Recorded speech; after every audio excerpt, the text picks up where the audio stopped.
Yeah, rivals, it's a dangerous guy because it's a boxing. One punch, go home. This is dangerous, man. I know, but.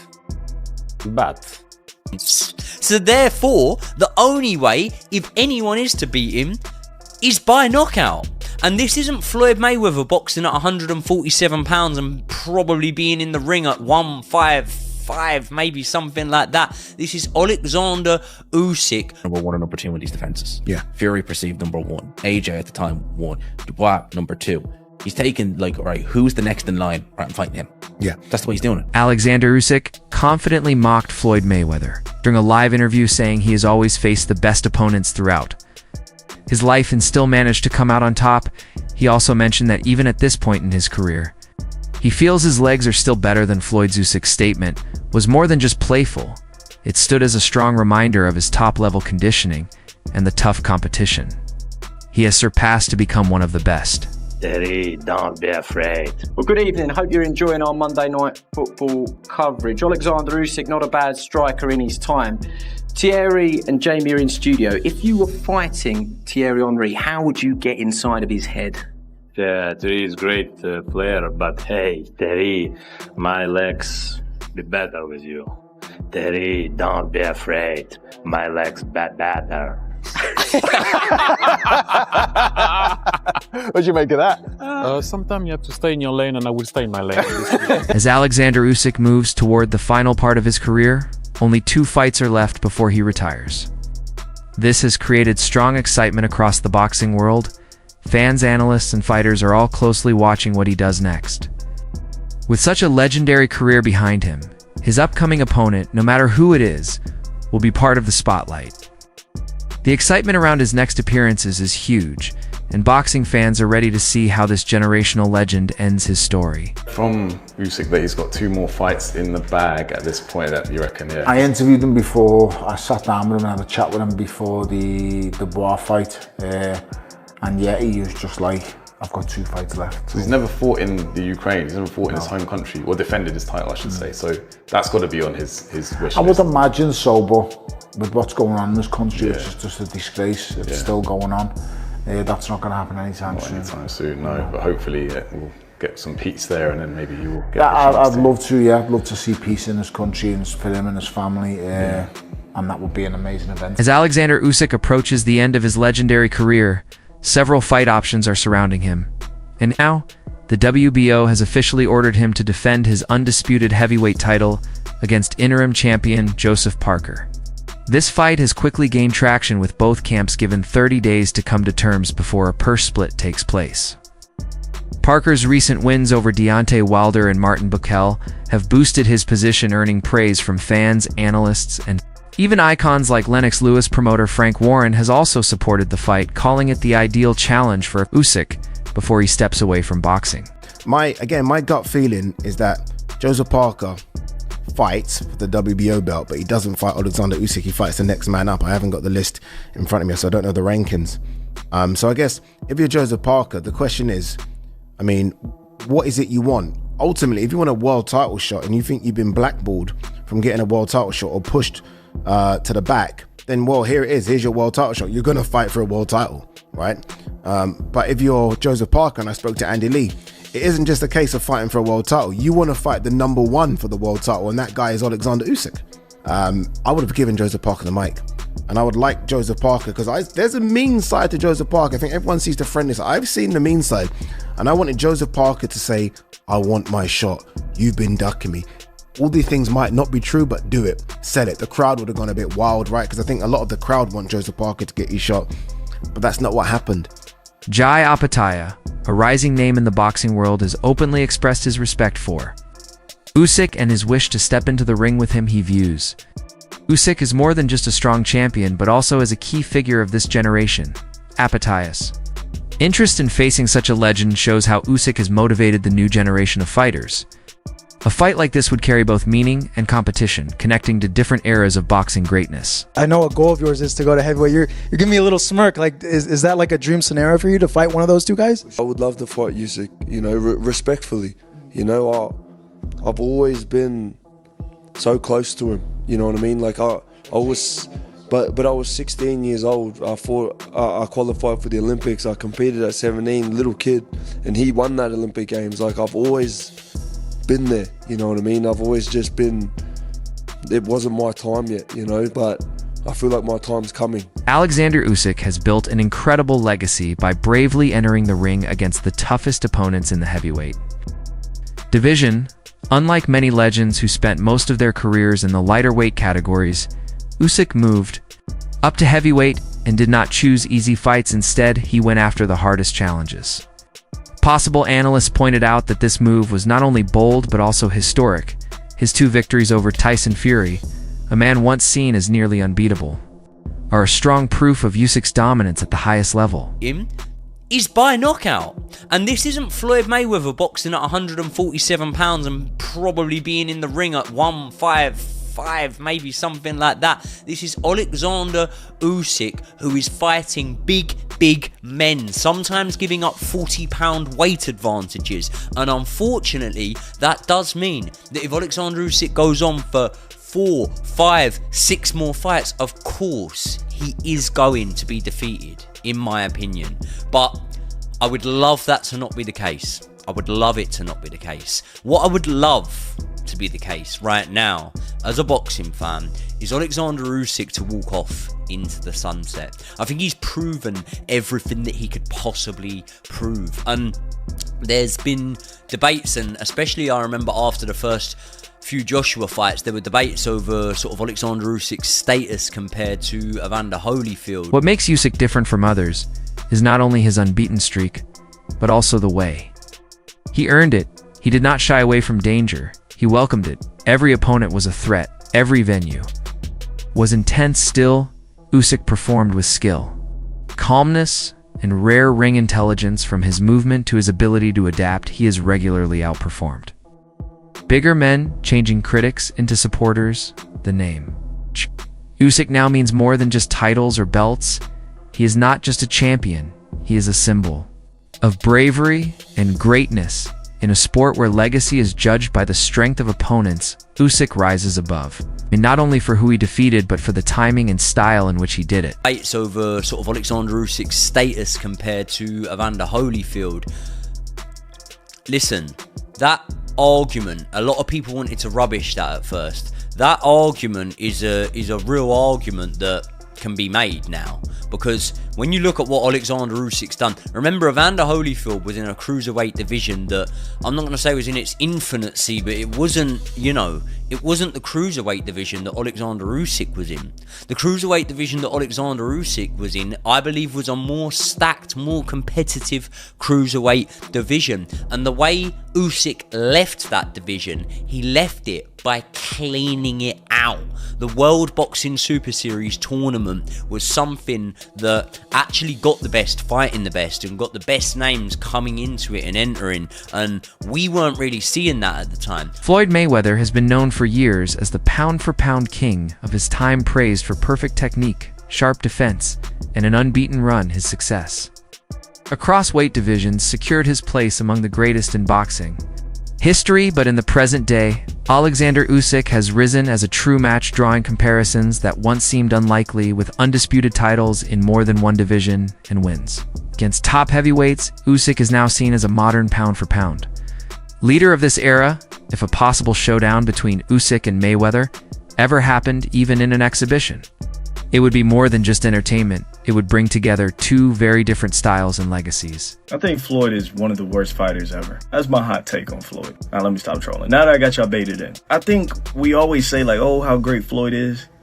Well, when you really sit there and think about it, Floyd was really special. Like, when we talk about generational, it's going to be a very, very, very long time till we see Floyd. Like, Pernell was great. He was a great defensive wizard.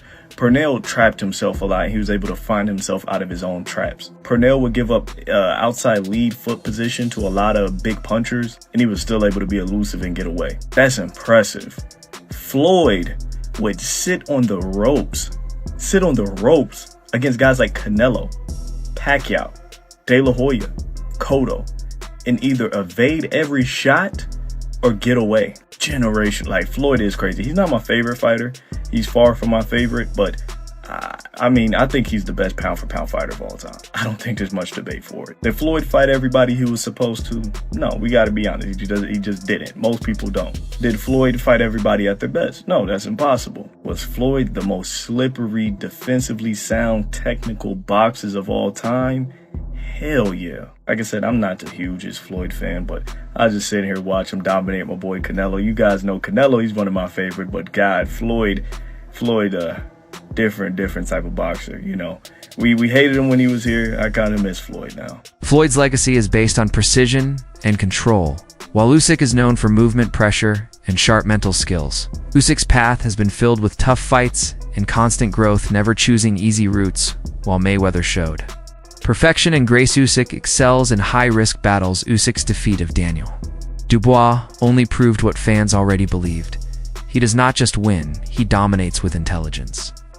Although Dubois had strength and power, Usyk's footwork, timing, and strategy made him ineffective. This fight showed how brains can beat brawn.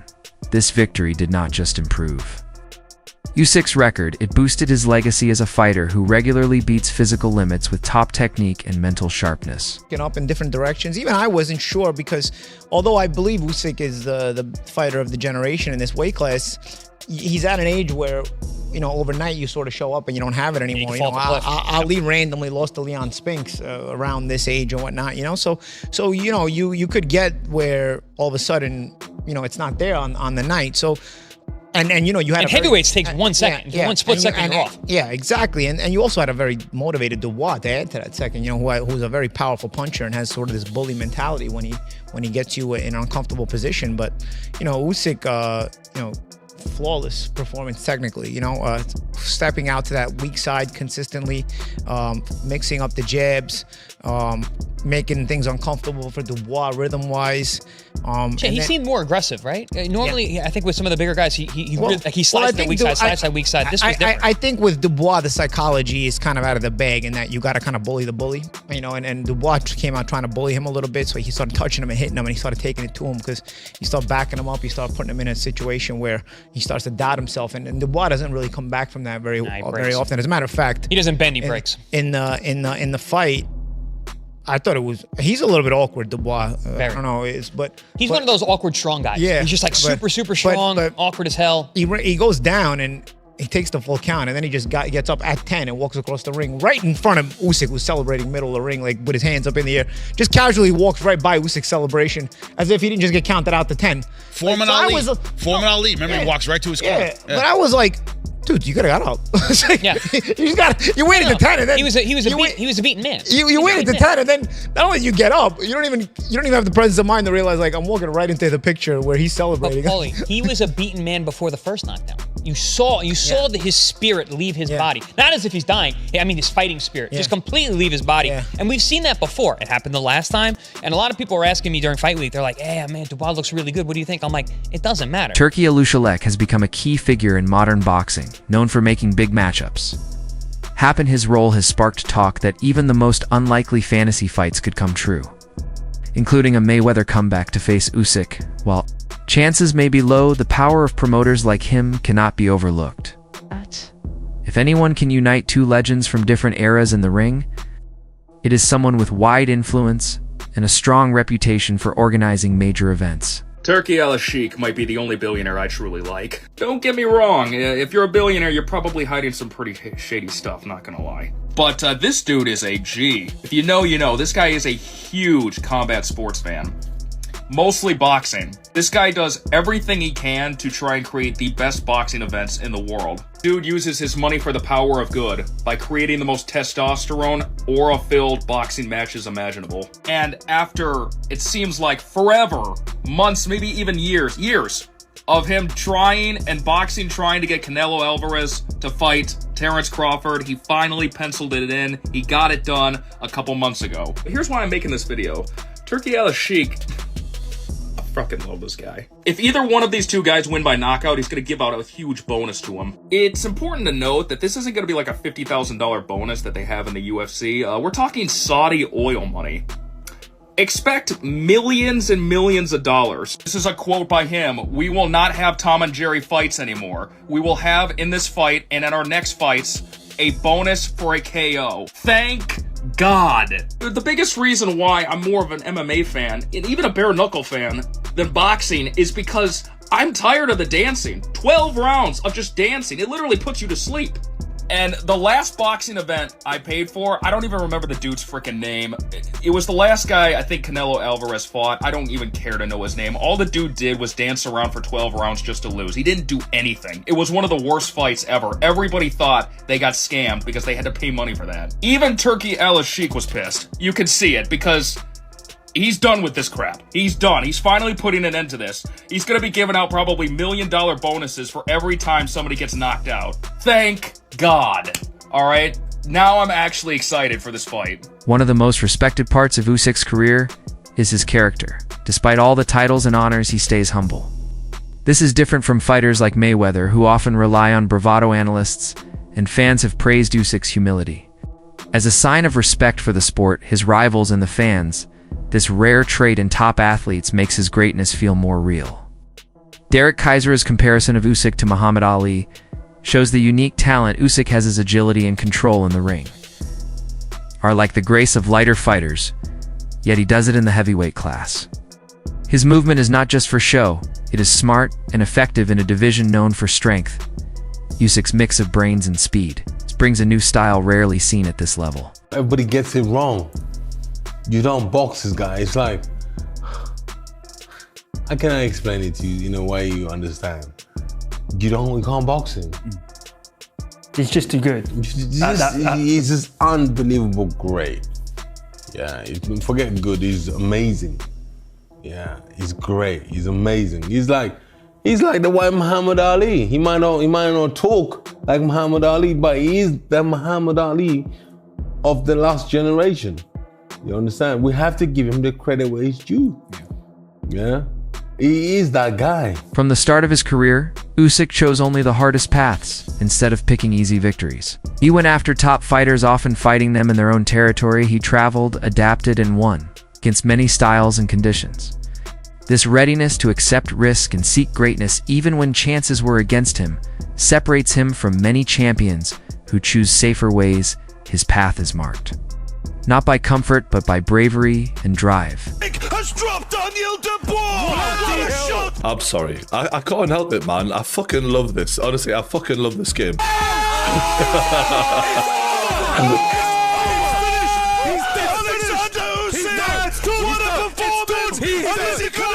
He's missed it! It's over! It's over! Fucking impossible time! Fuck me.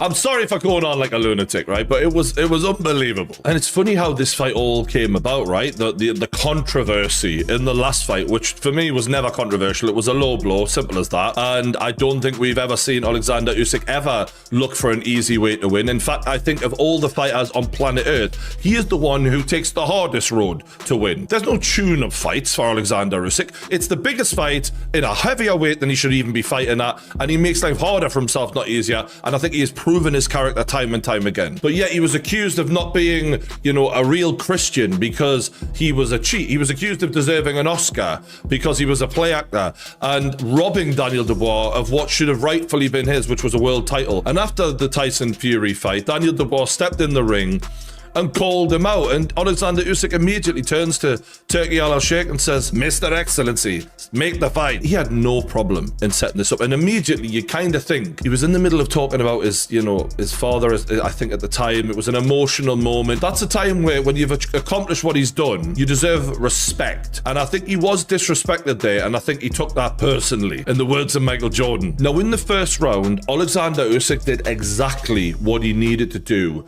to Daniel Dubois. Daniel Dubois coming in with a load of confidence, wanting to be the aggressor, wanting to be the dominant bull that he was against Anthony Joshua. Boxing trainer and analyst Roosberg shared thoughts on Usyk's mindset during his recent fight, calling it a quiet fury despite great success. Amber said, Usyk still felt underappreciated by parts of the boxing world, especially some British media. This feeling of being overlooked drove him. Usyk did not just go into the ring to win. He came to leave no doubts. His strong focus and planned aggression showed clearly he was not only defending titles, but also building his legacy.